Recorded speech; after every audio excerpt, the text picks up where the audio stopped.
السلام عليكم ورحمة الله تعالى وبركاته. بسم الله الرحمن الرحيم. الحمد لله حق حمده، والصلاة والسلام على سيدنا محمد أفضل أنبيائه وأشرف رسله. اللهم صل وسلم وبارك عليه وعلى آله وأصحابه وأتباعه وأحبابه إلى يوم الدين. Alhamdulillah, in our lessons on the Tariqa al-Muhammadiyya, Imam Birgivi's manual on Taqwa, we've been looking this month at acquiring Taqwa. And very fittingly, we'll be ending this month by looking at how we ward off insincerity, the expressions of insincerity, and how it is to be warded off. It's very critical, right? Because the soul of our religion is sincerity. To the extent that we lack sincerity, we have soulless religion, right? We have a body without life. But you can lack life, but to the extent that you allow pollution to affect the heart. And what is the pollution of the heart? It is insincerity.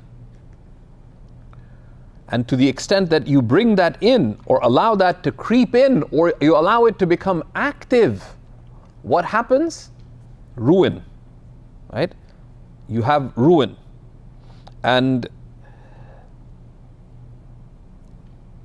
one's particularly, one can reach a stage of where the insincerity is active, that your worship counts against you.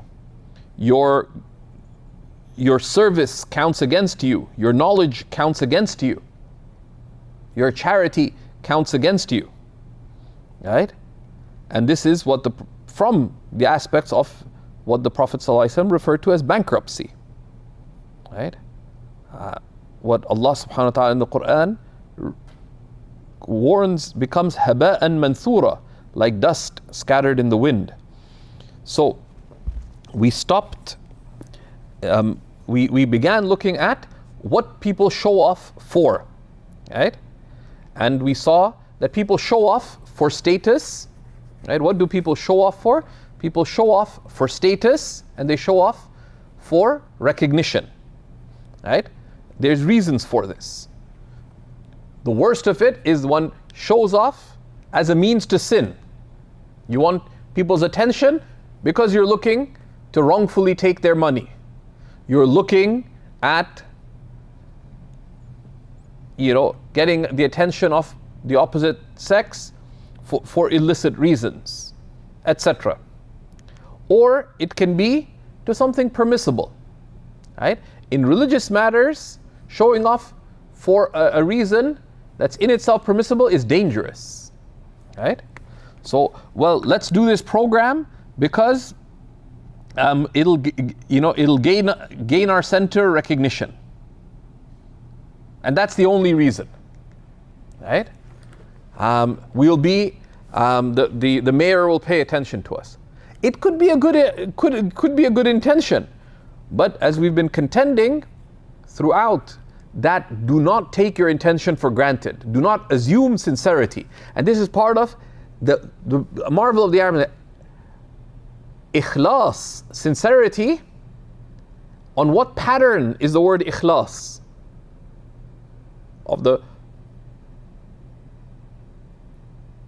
Anyone?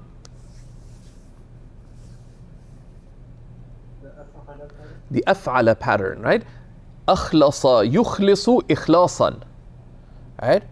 And it entails the exerting of effort, with respect to fulfilling the root meaning. So the root meaning of khulus, of purity, right?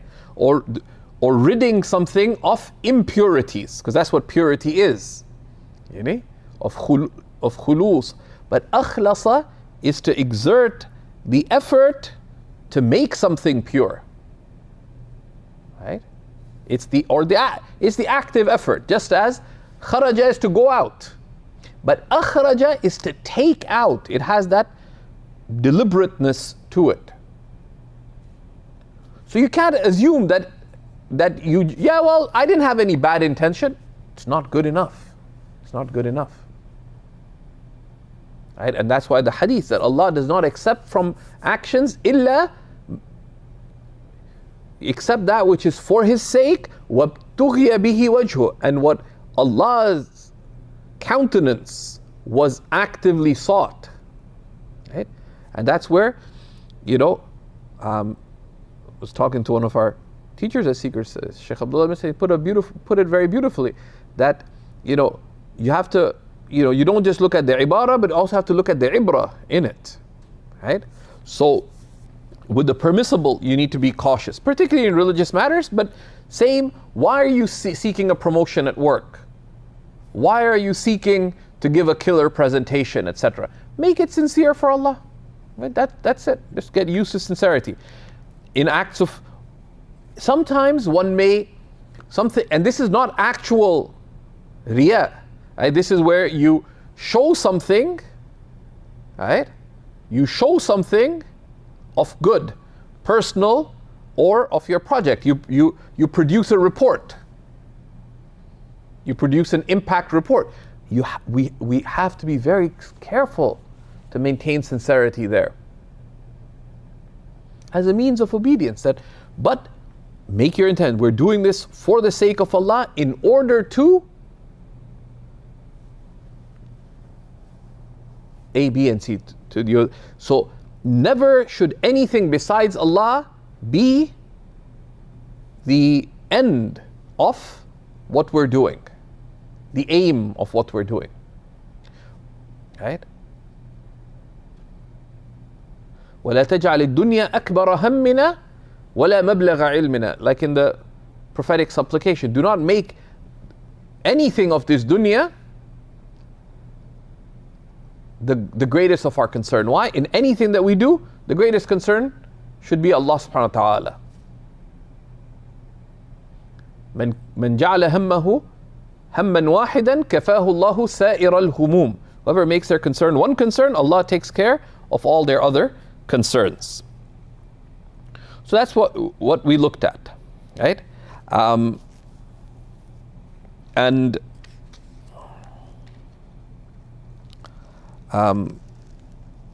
we saw examples, right? That the first type of showing off then would be just for status itself, right? And we saw examples of that. Someone wants to be known to be a person of zuhud, for example, renunciation or righteousness or knowledge, or to be known for one, just for its own sake. And we saw examples of that, right? And so that, and he gives examples, right? That, one of the dangers when one seeks status is that if one does not manifest some good quality, right, then one feels the need to tell people, right? And this is a tricky situation, right? That, for example, if it's a blessed day and one's not fasting, then one feels the urge to explain to oneself. Why? Because one likes status, right? So say, oh, my mother is worried about my health, this and that. So one, that's why we mentioned the quote that Shaykh Abdul Rahman al-Shahuri would often mention, that الذائق لا ينتصر لنفسه, right? الذائق لا ينتصر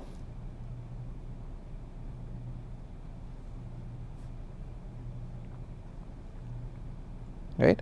That the one who has experienced Allah subhanahu wa ta'ala does not defend themselves, right?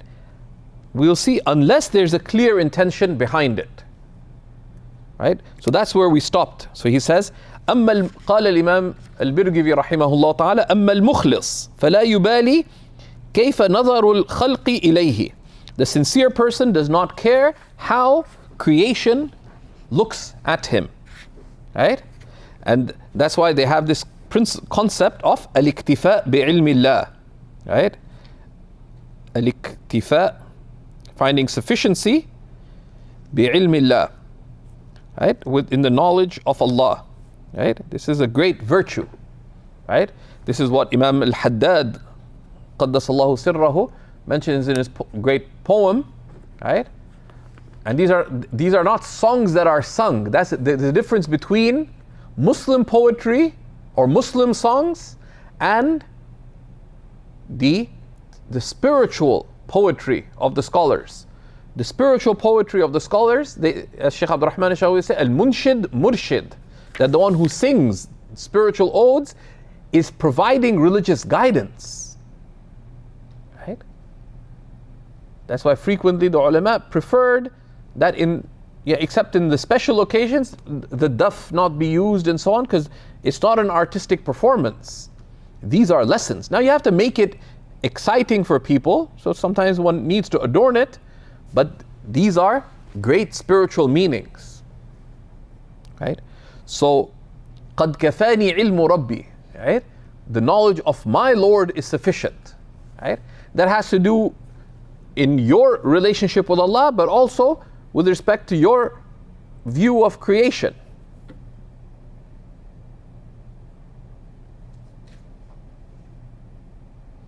And the asl is that we see them, that we not see them, right? إخراج الخلق عن معاملة الحق, that we take out creation in our dealing with the Creator. And when are we dealing with the Creator? When are we dealing with the Creator?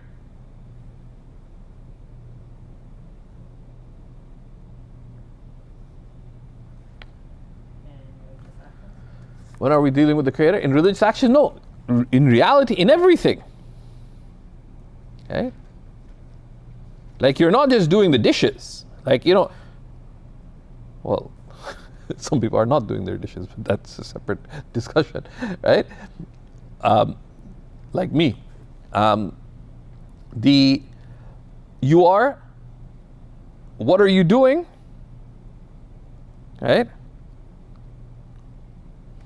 You are dealing with the Creator, right? Right? You are dealing with the Creator, right? And to take out dealing with creation, we take out creation when you're dealing with the Creator. That all of these things, right? That's what we have to practice. Because otherwise, it's very difficult to be sincere, right? Sincerity is not something that you can half do it. I'm sincere in religious things, but not in worldly things. Because if you're not sincere in worldly things, you won't reach haqiqat al-ikhlas. You will struggle. Right? Right? Right? Right? Right?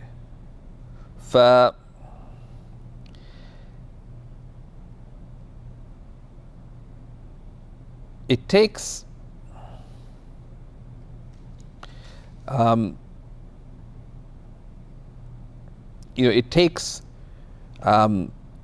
effort on oneself, and that's part of the role of dhikr of Allah subhanahu wa ta'ala, right? And of being connected with people of sincerity, right? Right? That's why Imam al-Shadhili, for example, said, إذا انتصر الفقير لنفسه وأجاب عنها فهو والتراب سواء.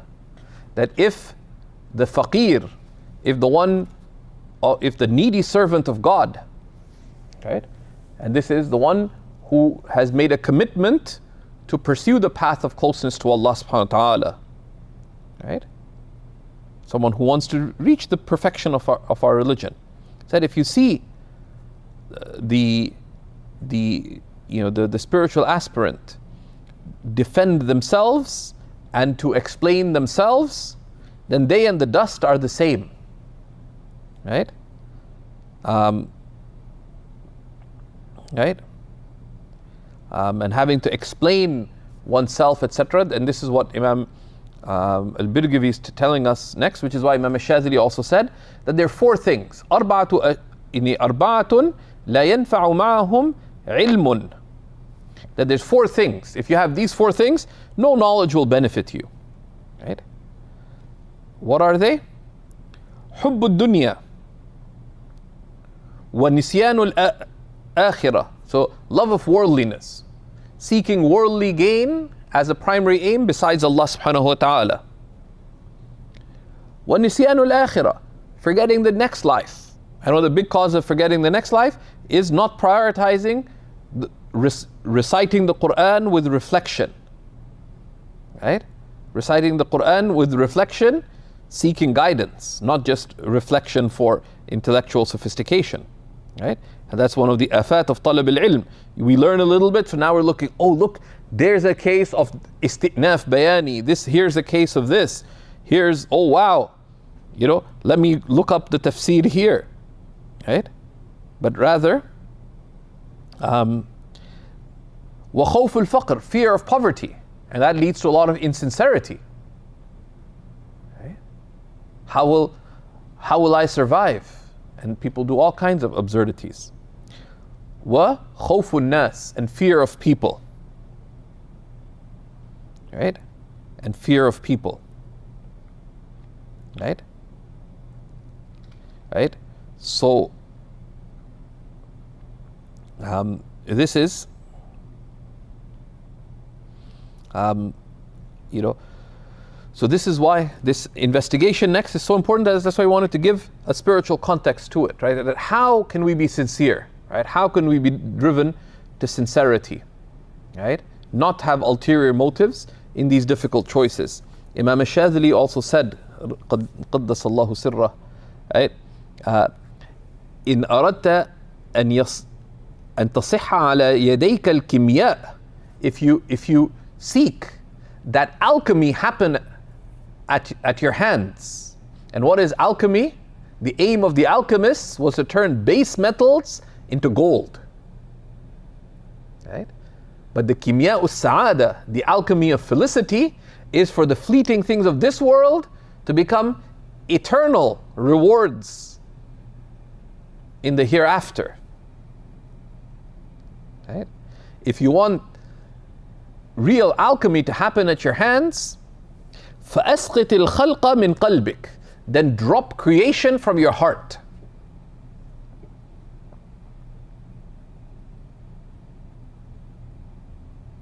وَاقْطَعِ الطَّمَعَ مِنْ رَبِّكَ أَنْ يُعْطِيَكَ غَيْرَ مَا سَبَقَ لَكَ ثُمَّ أَمْسِكْ مَا شِئْتَ وَكُنْ كَمَا شِئْتَ. He says, so number one, if you want alchemy to happen at your hands, he said do two things. First, remove creation from your heart. Right? لا تقصد إلا الله في سرك والإعلان. As a poet said, seek only Allah in private and in public. Right? وَيَتَيَقَّنْ أَنَّ اللَّهَ حَاضِرٌ فِي كُلِّ مَكَانٍ, and be certain that Allah is present in all places. Right? Second, and do not be avid that Allah give you anything other than what is destined for you. Then take what you wish. If you can uphold these two, then take what you wish and leave what you wish and be as you wish, because then you will act with slavehood, right? So this is very, very serious, and it's a lifetime's effort, right? And Allah gives, right? So that's why he says this is very important. أما المخلص فلا يبالي كيف نظر الخلق إليه. The sincere person does not care how creation look at him. Why? Because the sincere person cares about what is pleasing to Allah. So therefore, when would they explain themselves? If in explaining themselves is the pleasure of Allah subhanahu wa ta'ala. Right? So let's say a student walking into class wearing their pajamas. Would they care what people think of them? But should they explain to the teacher that why they're wearing their pajamas? Probably, but not to defend themselves, not out of embarrassment. Train yourself to be sincere. Right? A lot of people, good adab turns them into insincere people. Because good adab, you explain yourself, you do this, or you look. Good adab can be bad sincerity. Right? Because a sincere person who just doesn't care, they'll do whatever. They may have bad adab, but they may be sincere. But someone who has good adab, they know the right thing to say and the right way to make someone happy and the right way of getting someone's attention. We can be insincere. So, right? فإن لم يكن له رغبة في الصوم وقد علم الله سبحانه وتعالى ذلك منه فلا يريد أن يعتقد غيره ما يخالف علم الله تعالى. So for example, a sincere person, if they didn't have that avidness to fast a particular day, and they know that Allah knows that from them, from the sincere person, then this person does not wish that others believe that which goes against Allah's knowledge of them. Multabisan, right? وإن كان له رغبة في الصوم قنع بعلم الله تعالى. And if the person was keen to fast, they had the intention, I'm fasting for Allah, then they're content with that. It is that sufficiency with the knowledge of Allah. قنع اكتفى بعلم الله. They find sufficiency in the knowledge of Allah.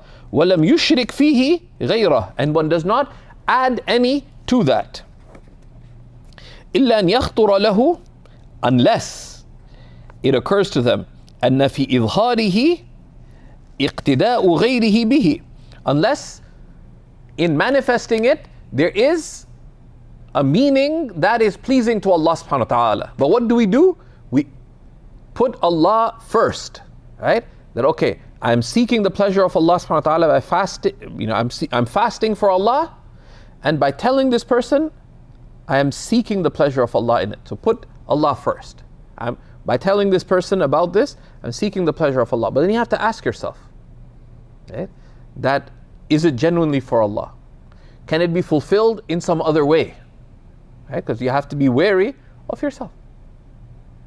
Right? And one of the ways to do that is by just, finding a way to mention it directly, indirectly. Say, it's recommended to fast Mondays and Thursdays. And you don't say, I'm doing it. Right? If you can do it indirectly, then you do it indirectly. Sometimes you see some of the mashayikh, they encourage someone to say something about it. So why don't you say something about such and such? Right? So that they remain safe. That's why they like to read from books. So it's not, I am telling you A, B, and C. So this is what the book is saying. Right? فَيُظْهِرُ. So then they manifest it. Right? Then they manifest it. Right?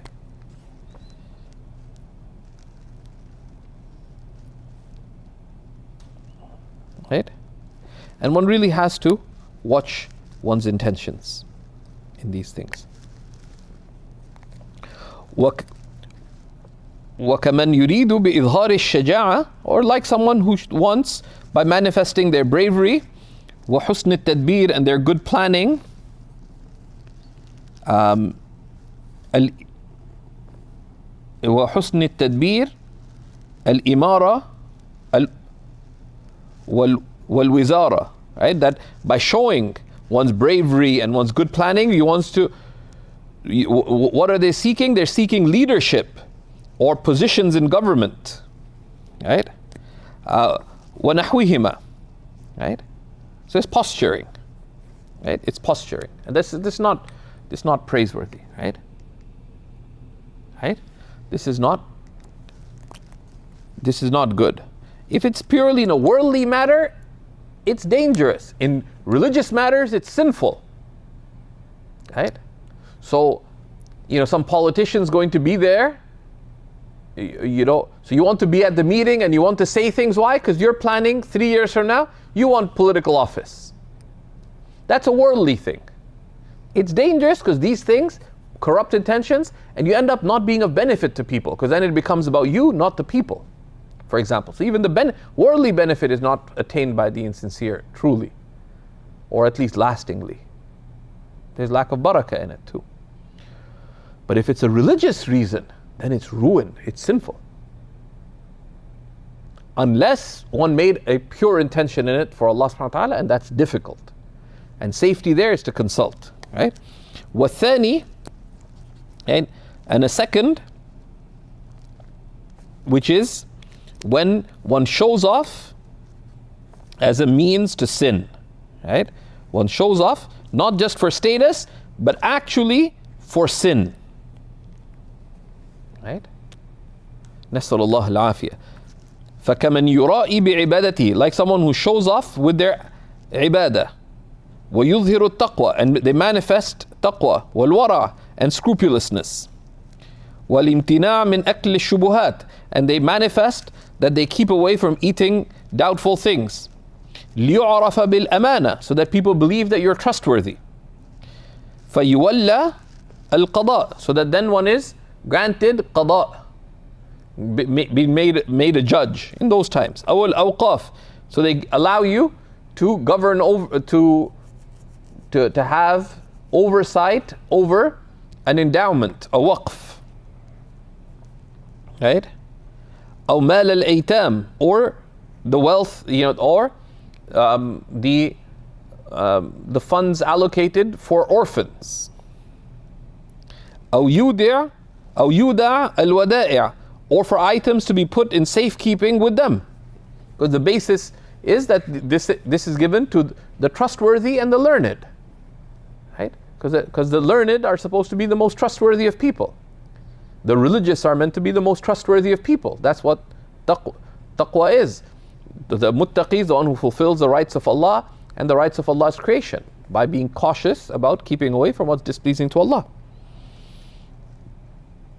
فَيَأْخُذُهَا وَيَجْحَدُهَا, but someone who's insincere, who's just manifesting in their worship and in their conduct, devotion and piety, they take it and then deny it.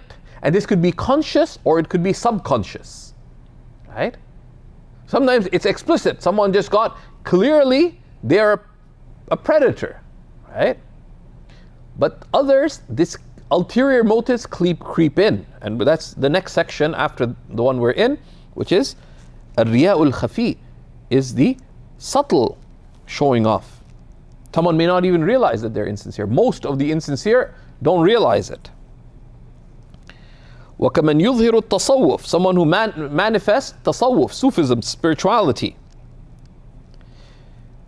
وَهَيْئَةَ الْخُشُوعِ, and the forms of being reverently humbled. وَكَلَامَ الْحِكْمَةِ, and who manifests wise words, right? So speaking in the terminology of the Sufis, quoting big books, etc., right? على سبيل الوعظ والتذكير, as a way of admonition and reminder. But why? ليحبب إلى امرأة أو غلام, so that they can get the love of some woman or some youth. لأجل الفجور, to commit vile acts. نعوذ بالله. وكمن يحضر مجلس العلم وحلق الذكر, or someone who attends the gatherings of knowledge or the circles of remembrance. لملاحظة النسوان أو الصبيان, in order to notice the women or the children. And they go with ulterior motives. There's a lot of pretty girls there. There's a lot of, and there's people with these sicknesses, or they like children. وَالْعِيَاذُ بِاللَّهِ. That's why one needs to be on guard, because in You know, anytime there's many people, there'll be good people and there'll be people who have ill motives. Some who are predators, others who have weaknesses. Right? Right?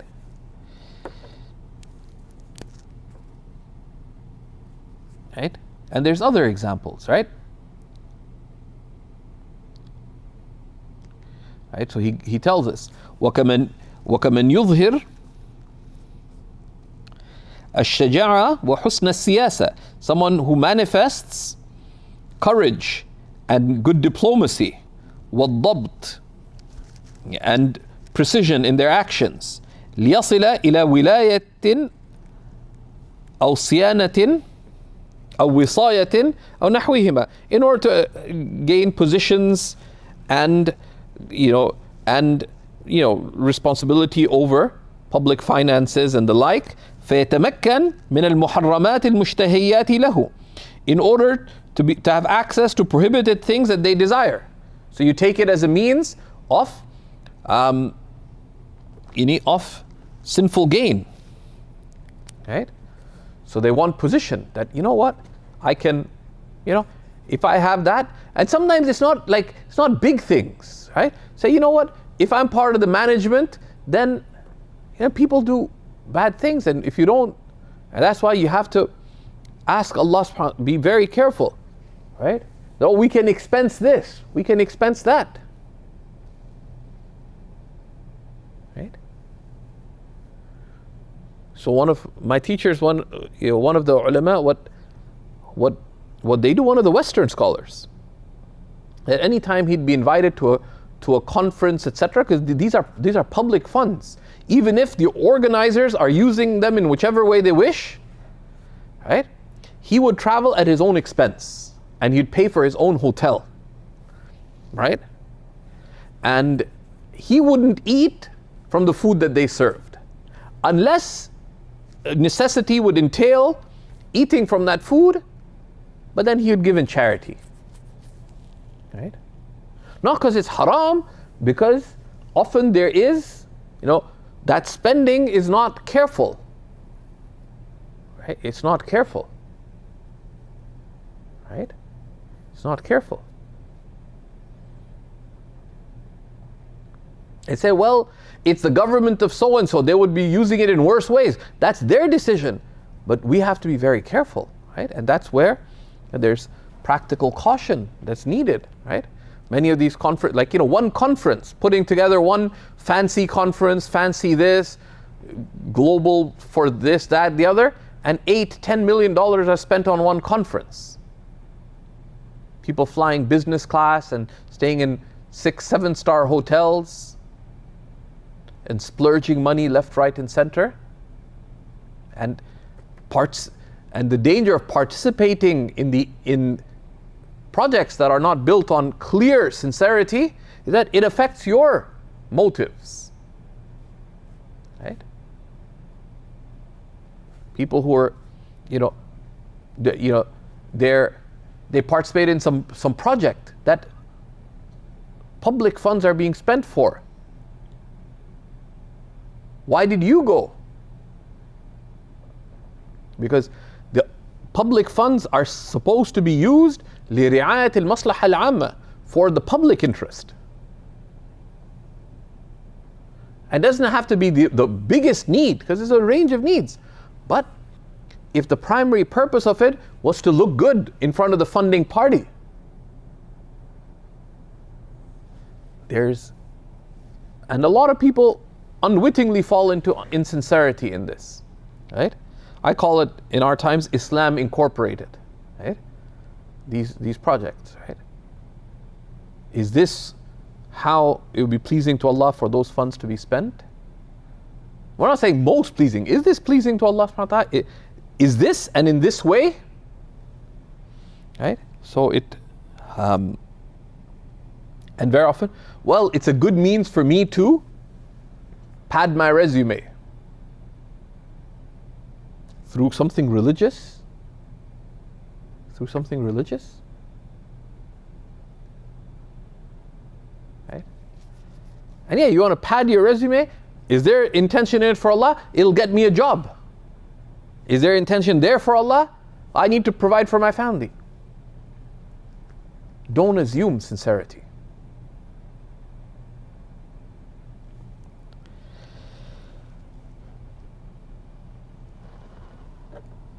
وَأَمَّا الثَّالِث, as for the third, right, which is showing off in order to attain something that is permissible, right? Right? Right? Right? He gives examples, right? So showing off in order to attain something that's in itself permissible. فكمن يراعي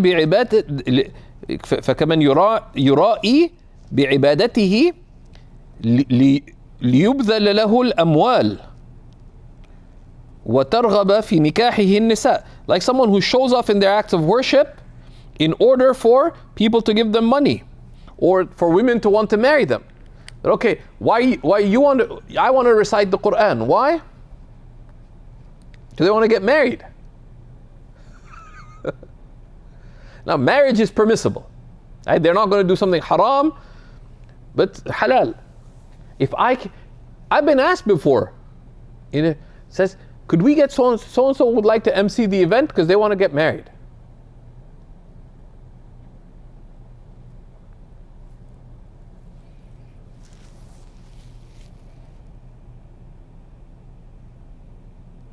Or they want to make some money. Making money is allowed, but in religious matters, it's sinful. It's sinful. Simple as that. If that is the driving intention, it is ruinously sinful. If this is present in the intention as one of the secondary motives, it is sinful. It diminishes reward. If you're doing it, well, I want to do it for Allah, but also it'll help me get married, this, that. These are there are multiple intentions. You have sincere multiple intentions, and you have multiple intentions that are ulterior motives. And we got to distinguish between the two. Right? When are multiple intentions good?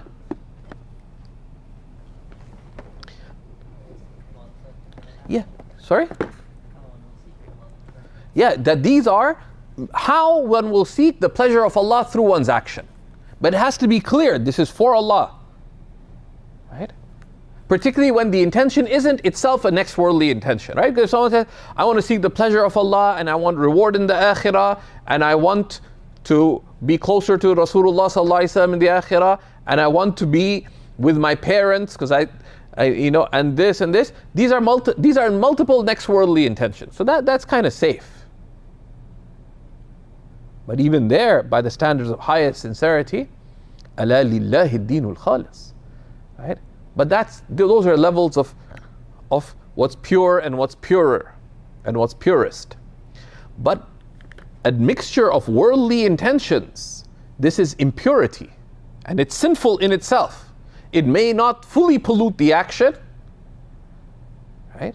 But it is polluting. And there's enough of it, the action's gone.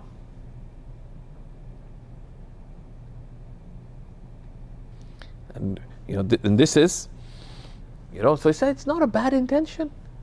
We got to survive, we got to get married, we got to do this, we got to get a job. Right?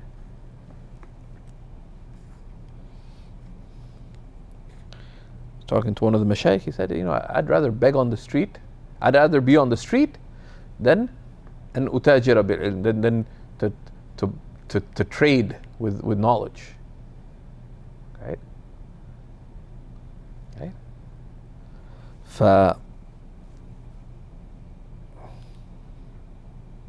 And say, well, things are tough. What, like the Sahaba were chilling out and let's have, they're hipsters eating like prime Medinan cuts or something, right? What Ahl Sufa were having like, we're brewing like, second wave Yathrib coffee or something, Just for the record, there is no such thing as Yathrib coffee, right? Right? Right? That's where we learn sincerity from, right? Right? عليكم بسنتي وسنة الخلفاء الراشدين المهديين من بعدي. يعني عضوا عليها بالنواجذ. Right? Sayyidina Abu Huraira was a wealthy trader before Islam. Okay? He would faint. Right? But what was his concern? He would faint and start shaking, and people thought he's having a fit, but it was just intense hunger. But he sacrificed. He sacrificed. But Allah subhanahu wa ta'ala has ghira, has protective jealousy over his deen. إِنَّمَا يَحْمِلُ هَذَا الدِّينِ فِي كُلِّ قَرْنٍ عُدُولُهُ. This religion will only be born in each age by its exemplars. And that's the sunnah of Allah subhanahu wa ta'ala. Someone asked, like, how come, every scholar whose biography you read seems to be righteous? Was everyone in Islamic history righteous? No, it wasn't the case. Were all the scholars righteous? No, scholars are human beings. But the people whose knowledge lasted, even the people of bid'ah whose knowledge lasted, were people of amazing righteousness, established, historically accurate, established righteousness.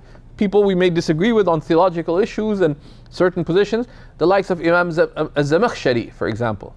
You read even his opponents referred to him as Jarullah, God's neighbor, because of how devoted he was to the Kaaba and the Haram. Right? Or the righteousness and taqwa of Ibn Taymiyyah, rahimahullah, even and the ulama recognize that, even though they gave fatwa for him to be in jail. And that's why we have to be very careful with the ulama of Ahl al-Bid'ah, right? Of people who have some things that we disagree with of them, because even their knowledge only lasted because there was the degrees of sincerity there that are undeniable, and virtue there, right? So this too is sinful, right? When one shows off through acts of devotion, whether personal devotion, worship, or religious work, right?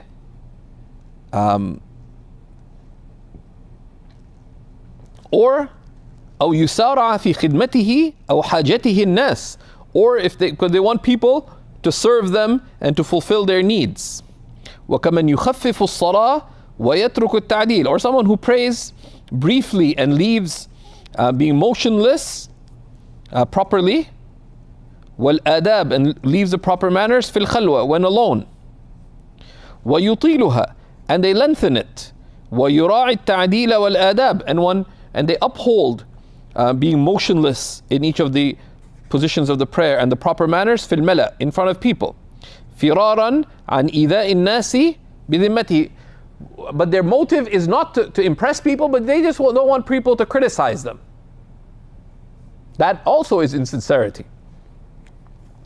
وَغِيبَتِهِ, I don't want people to backbite me. That's also worldly gain. لَا طَلَبًا لِلْمَدْحِ مِنْهُ, they're not concerned about praise, they just don't want blame. وَلَا ثَوَابًا مِنْ اللَّهِ, and they're not doing it seeking reward from Allah subhanahu wa ta'ala. وكمن يصلي أو يقرأ أو يهلل لأخذ المال والتلذذ به, or someone who prays or makes tahleel, says La ilaha illallah, in order to take people's money, والتلذذ به, and in order to enjoy money. Okay? So they go around, and some people who ascribe themselves to spirituality would do this, right?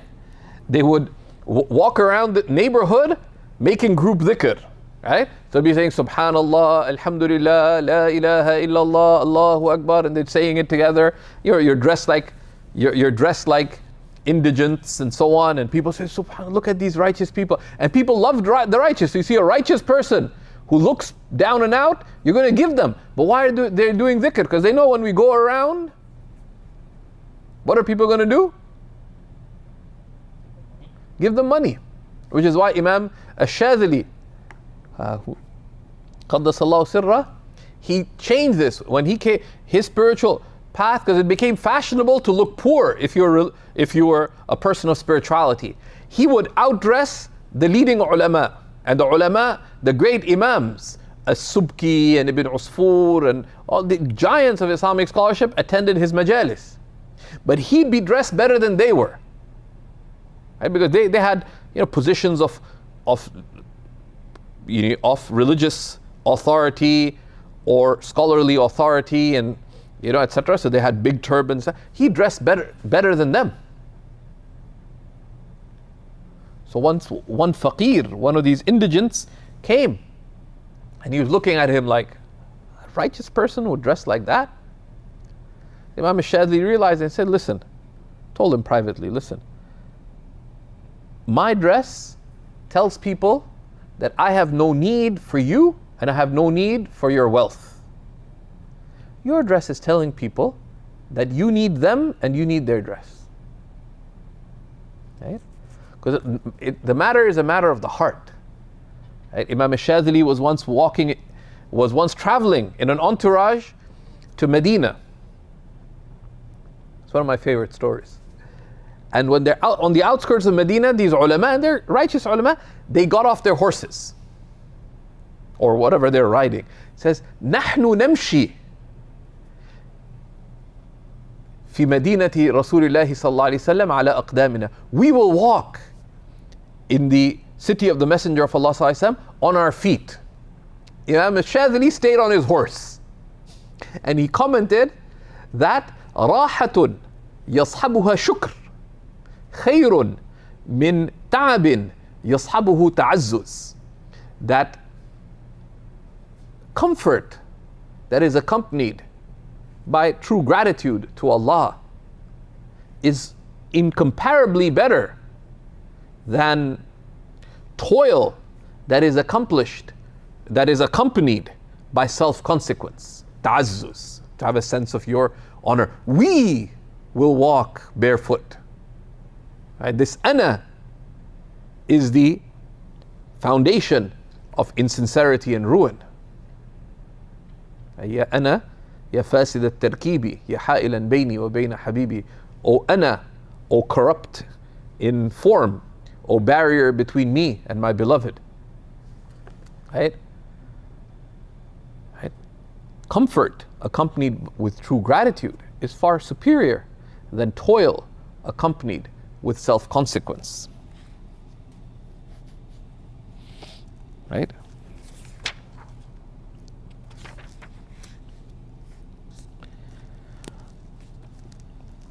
وكالمثال الأخير للثاني. And like the last example for the previous case, like manifesting bravery and good judgment in order to attain worldly positions, but in a permissible way. ليصل إلى المشتهيات من المباحات. You want position not to attain the haram, you just want you want to show bravery and stuff for permissible reasons. You're not going to take people's money in wrong ways. You want to just have status and prestige. Why? Show that you're brave, show that you have good judgment. Why?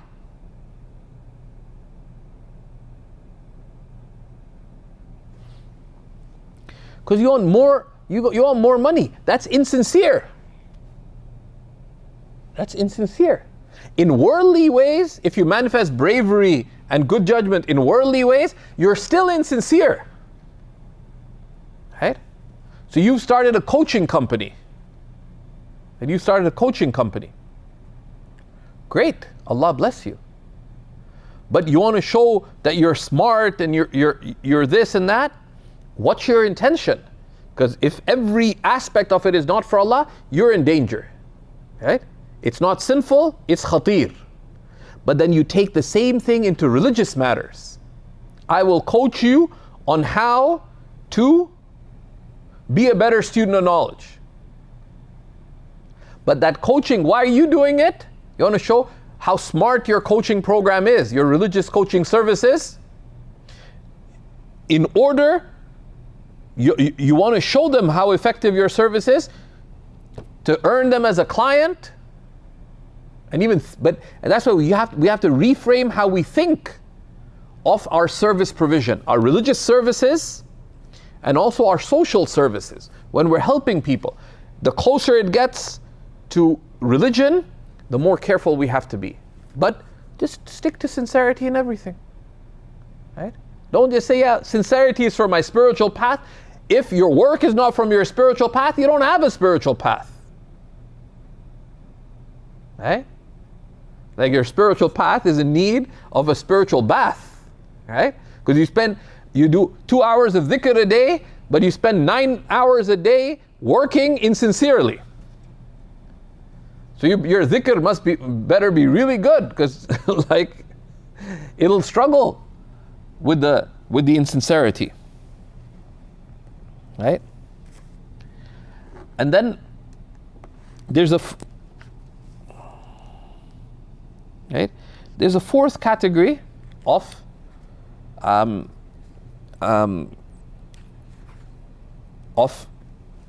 manifesting one's works, right? And are these ulterior motives?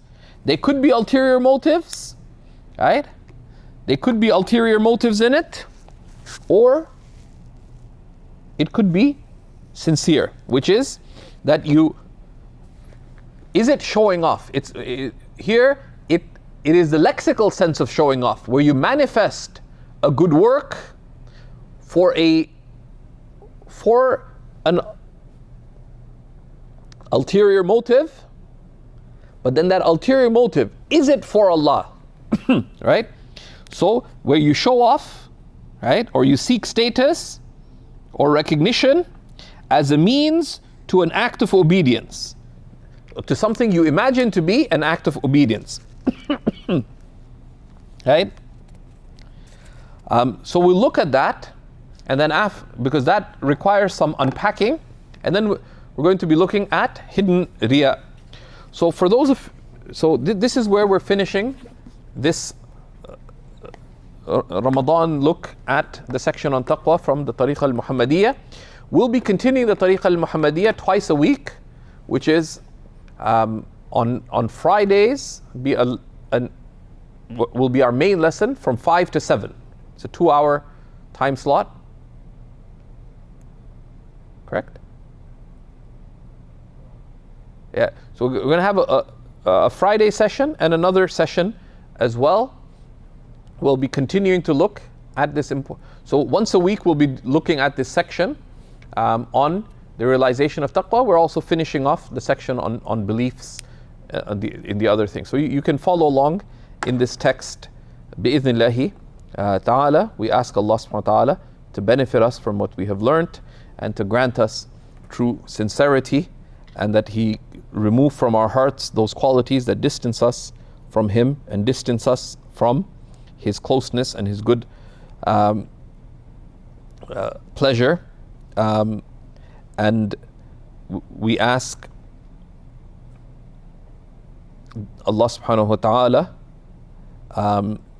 that we realize that our hearts, right? Your heart is like a pool of water, right? And the water in it, right? The water in it, right? And Allah subhanahu wa ta'ala used the example of water that comes down from the heavens, right? And it settles on earth. But the spiritual water that is faith and guidance, where does it settle?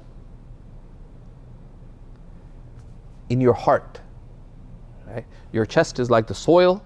Your heart is like the pool where there's water.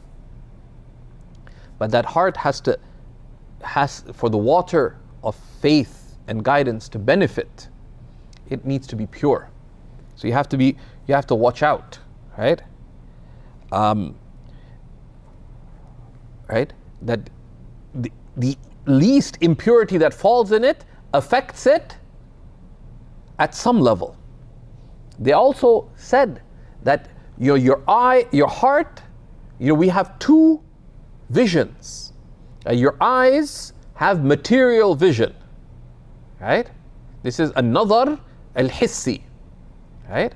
You have a material vision, which is the vision of your eyes. But your heart has eyes. Right? And this is in the Quran. قلوب لا يبصرون بها.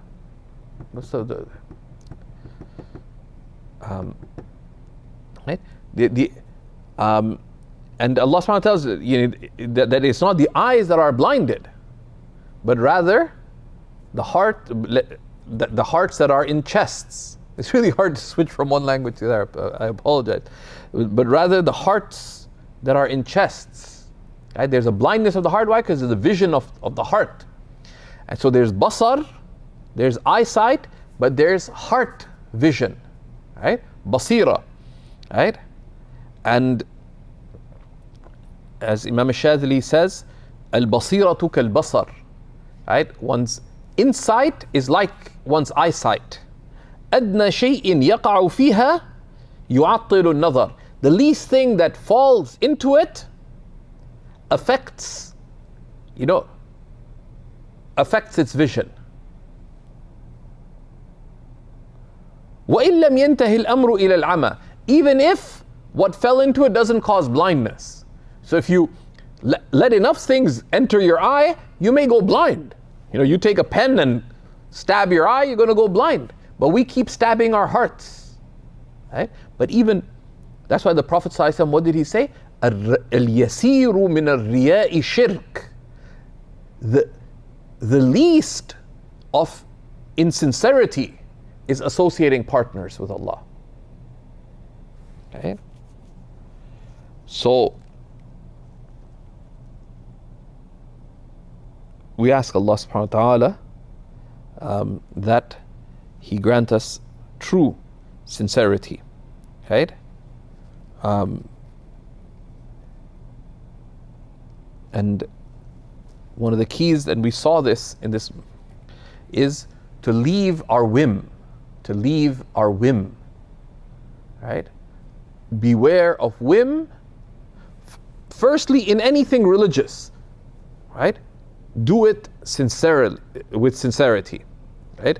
Your devotion, your seeking of knowledge, or your teaching of knowledge in all its manifestations, and your devotion includes your charity and all good works, but also any service you do of this religion, for this religion.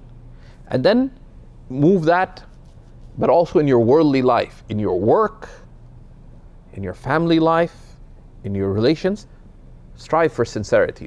One of the biggest things that hurts in this is hawa, is whim, right? وَلَا تَتَّبِعِ الْهَوَى. Do not follow your whim. فَيُضِلَّكَ عَنْ سَبِيلِ اللَّهِ. Do not follow your whim, lest it cause you to be misguided, to stray from the path of Allah. Right? So Imam al-Shadhili radiyallahu ta'ala who says, حقيقة زوال الهوى. The reality of the dropping of whim من القلب, from one's heart. حب لقاء الله تعالى في كل نفس, is to love meeting Allah with every breath.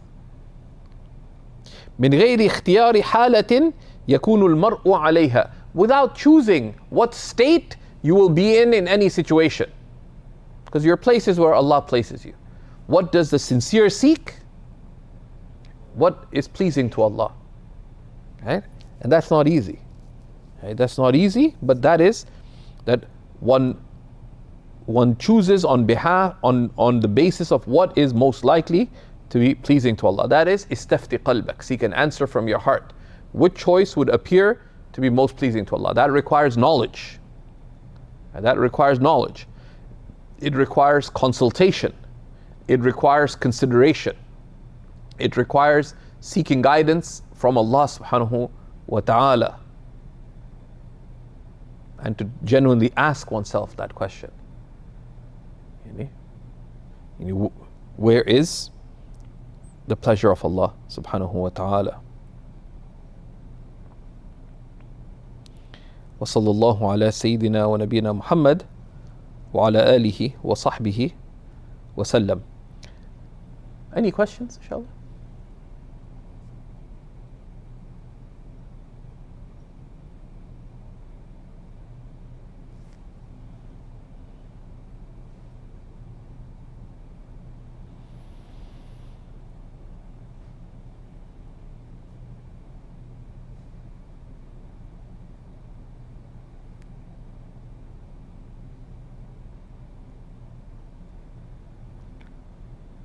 وصلى الله على سيدنا محمد وعلى آله وصحبه وسلم تسليما كثيرا.